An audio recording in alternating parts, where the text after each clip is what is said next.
Walls can be placed by opening the Wall tool in the Architecture tab. Curtain walls can be placed in the same way as a regular wall. First, let's change the wall type to curtain wall. Just like with a regular wall, we can place them by placing the start and the end point.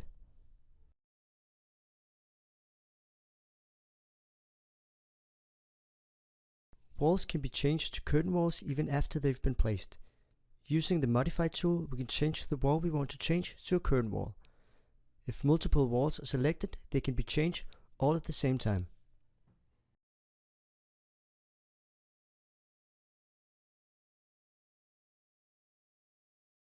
Once curtain walls are placed, they can be edited in much the same way as generic walls.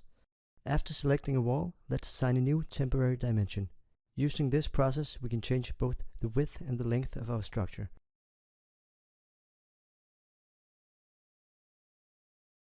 Once curtain walls are placed, let's change the large panels into smaller panels by changing the curtain grid pattern. First, we'll select the curtain wall that we wish to change and edit its type properties. Currently, the horizontal and vertical grid pattern are set to none. Before editing these type properties, let's duplicate the type and rename it Curtain Grid Example. Now, let's change the layout of the vertical grid pattern to a fixed distance. This will allow us to enter a fixed spacing for each of our vertical grids. Let's also change the horizontal grid pattern to a fixed distance. Once the patterns are created, click OK to create the new type. Grid patterns can be easily changed by editing the type. We can change the spacing and repeat the process until the desired result is achieved.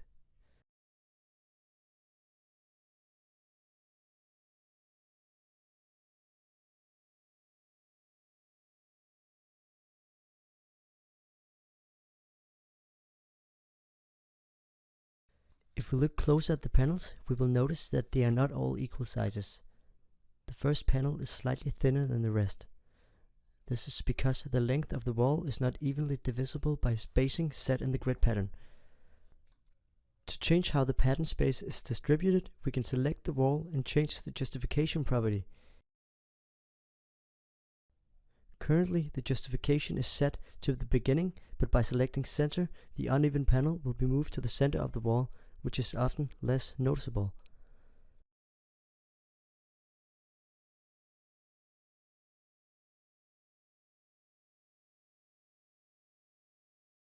There are other ways we can define a grid pattern besides fixed distance. Let's edit the type and change the vertical and horizontal grid pattern to a fixed number. When done, this will gray out the spacing option because Revit will calculate the distance based on the desired number of panels. We can change the desired number of vertical and horizontal grid lines by changing the wall's properties. This option creates equally spaced grid lines, and therefore there is no need to alter the justification.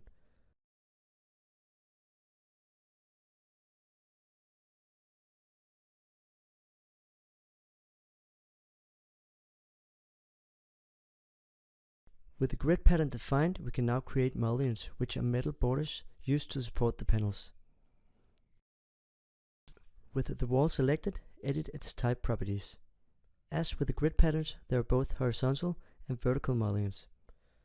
Let's change the interior type to rectangular mullions for both the vertical and horizontal grid pattern.